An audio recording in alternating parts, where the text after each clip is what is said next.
everyone, and welcome back to the channel and to another campfire cooking video up here in the woods.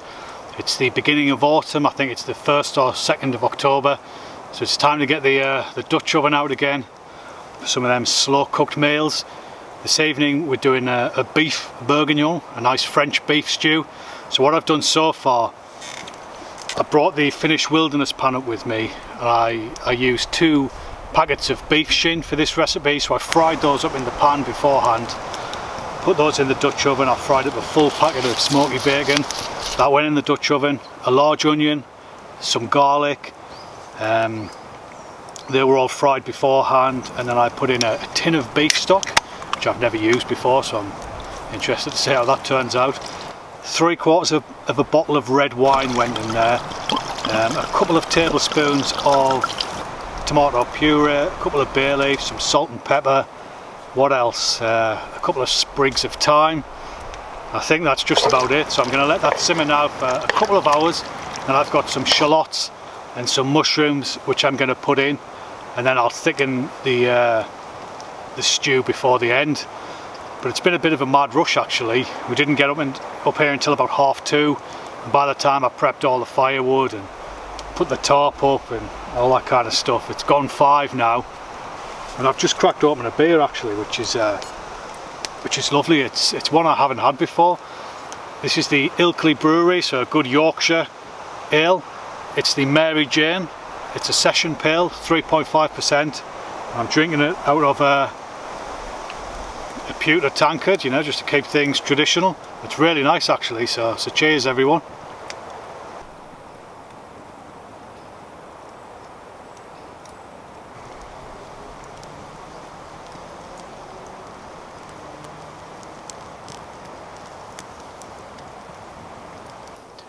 So the stew's been simmering for almost an hour. Oh, it smells beautiful. I finished the Ilkley Mary Jane. That's a lovely beer. I can definitely recommend that. And I'm just about to open this one here. It's a dissolution IPA, intensely hopped, 5% by Kirkstall Brewery. It's a little, I think is it Kirkstall Abbey? I used to live near Kirkstall many moons ago. Drink and be grateful, it says on the bottle, if you insist. So let's read the blurb. Dissolution IPA, named after the dissolution of Kirkstall Abbey by Henry VIII in 1539 AD and the disbanding of the Abbey's Cistercian order. This is a classic India Pale Ale with a resolute hoppy kick and lasting citrus finish. Brewed in Yorkshire by Kirkstall Brewery. 5%. Let's give it a go. Actually looking forward to this. I think this is going to be a good one. You know, when you get that feeling. We'll pour it.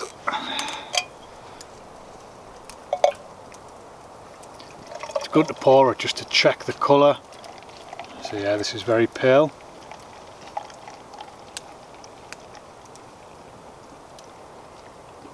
Makes a good sound when you pour it. Oh, look at that. Oh, nice champion, isn't it? And almost. No, you can smell the hops yet. Let's give it a go.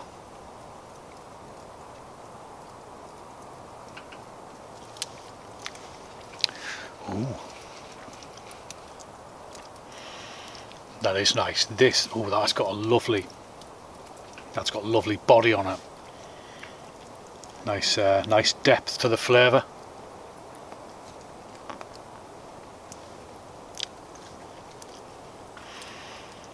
Quite bitter, definitely hoppy. There's a nice overtone of hoppiness. Yeah, not bad. Yeah, it's a good beer. So we'll drink this one for the Cistercian monks or whatever.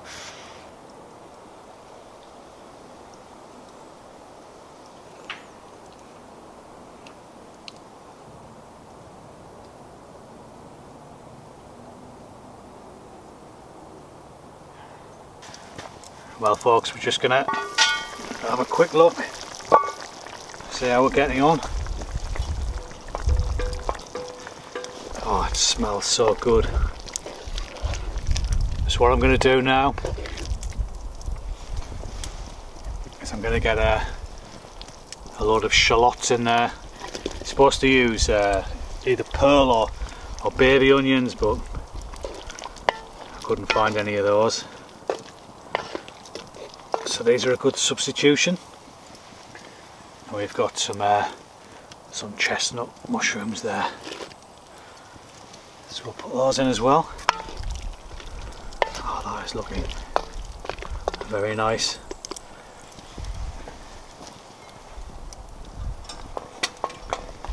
Now we'll get the lid back on and we'll continue to cook that for another hour.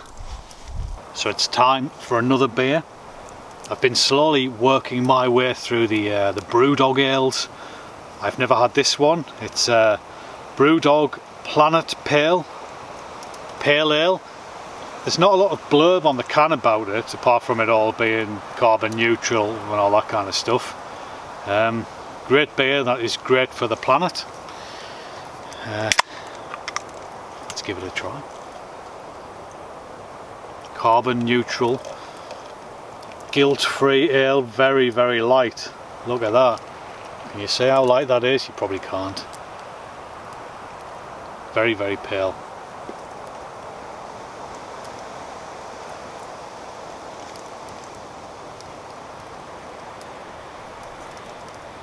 A little bit of citrus on the nose.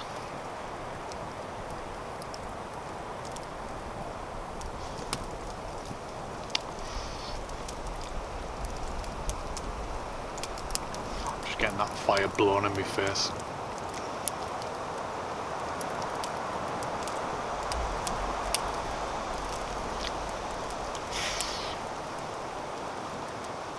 That's not bad actually. That would be a perfect summer drink. Very pale and very nice actually. You know, there's no kind of strong overriding flavours in it at all. It's just it's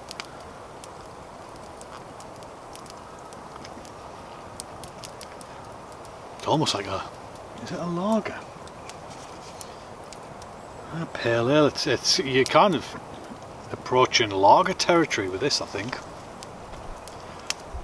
but it's nice.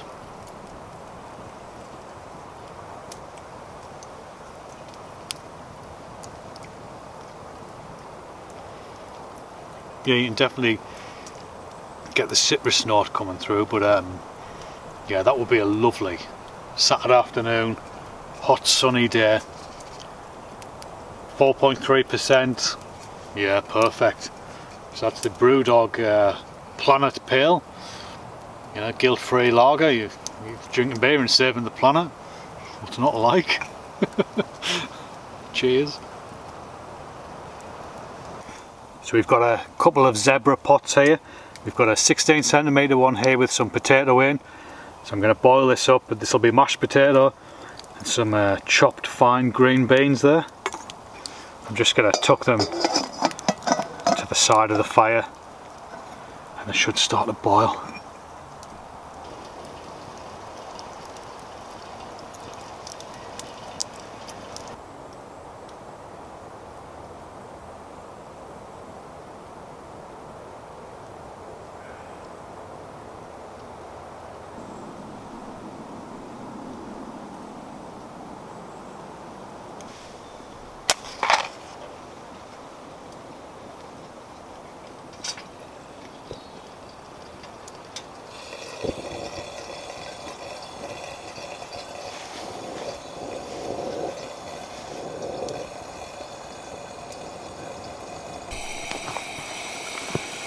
Well guys, I knew the dark would come in before the stew was done, but there it is. I thickened it with some flour and water and it's looking really nice. That meat is so soft. The shallots, they went in pretty much whole. They're lovely and soft as well. So I've got some potato currently boiling on the campfire and some green beans. So I think we should be served up in a matter of minutes.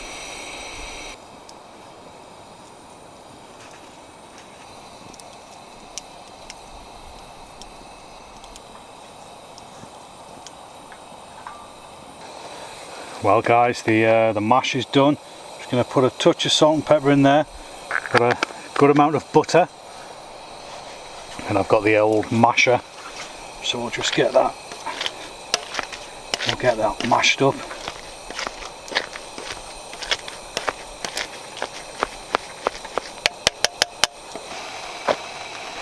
Just going to get some of the beef on here. Oh, that is looking great.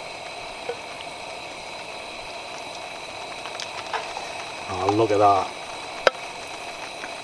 That is perfect. Bit of mashed potato.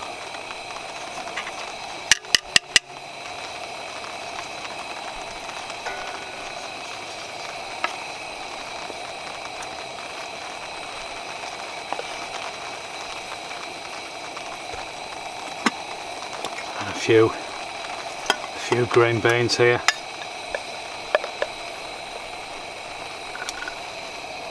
So that's beef bourguignon with red wine, mashed potato and green beans, cooked on a campfire in a Dutch oven. Well folks, I have to apologise. I was worried about the dark coming in, and obviously it has. So you can't really see me, you can't see the food that well, but trust me, it is out of this world. Absolutely beautiful. So the beef shin is really soft, it's just falling apart on the end of the fork. The mushrooms and the shallots went in for about an hour, and they've come out lovely and soft as well. The beef stock, the tin of beef stock that I added, fantastic. I mean, I'm going to say that this is the best campfire meal that I've ever cooked. It's fantastic. Got a bit of red wine here, so cheers everyone.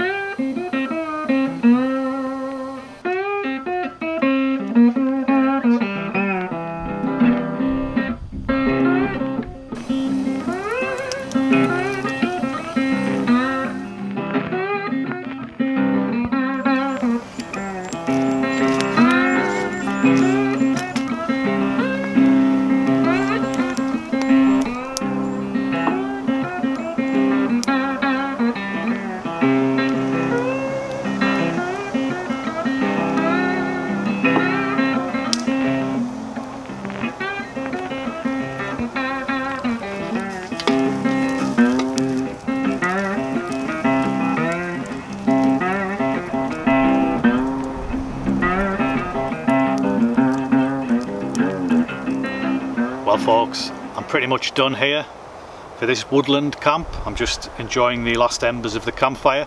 I thought I'd just give you my thoughts on the Petromax Lashing kit that I used yesterday. So what you get is you get this plate on top, 3 holes in, you get a hole in the middle, you get a hook and a nut to keep it all together like that. And it's dead easy to use. You just put the 3 sticks in, works brilliantly, and you get another hook for the bottom of the chain. Now you get a length of chain which is about 1.5 foot long, and this chain isn't very good quality. I think it just lets the kit down. The problem with it is that a lot of the links are kind of out of shape, so it's difficult to get the hook into them, and when you do finally get it in, you can see that one there basically just doesn't go in. It's difficult to get in, it's difficult to get out, and if you're trying to adjust a heavy Dutch oven over a roaring open fire, then you know you just don't want a chain like this. You want to be able to get your hook in and out without issue. So for that, I'm just going to give it a thumbs down. I mean, it could just be a one-off, just a bad quality bit of chain, but to be honest, pretty useless for me that. The kit cost £20, and for that price you would expect a decent quality bit of chain to come with it. It's not too much of an issue for me. I've got plenty of chain in the woodland shed, so I'll just replace it with some good quality stuff. So yeah, that's my thoughts on the Petromax Lashing kit. Yeah, so I'm going to sign off guys. I hope you enjoyed the video. If you get the opportunity, try that beef bourguignon, because it's beautiful. You know, the winter's coming in. If you're out and you're having a campfire and you've got the strength to carry a Dutch oven with you, it's well worth a go. So yeah, as ever, thanks for watching the video. Hope you enjoyed it. I'll catch you again in the next one.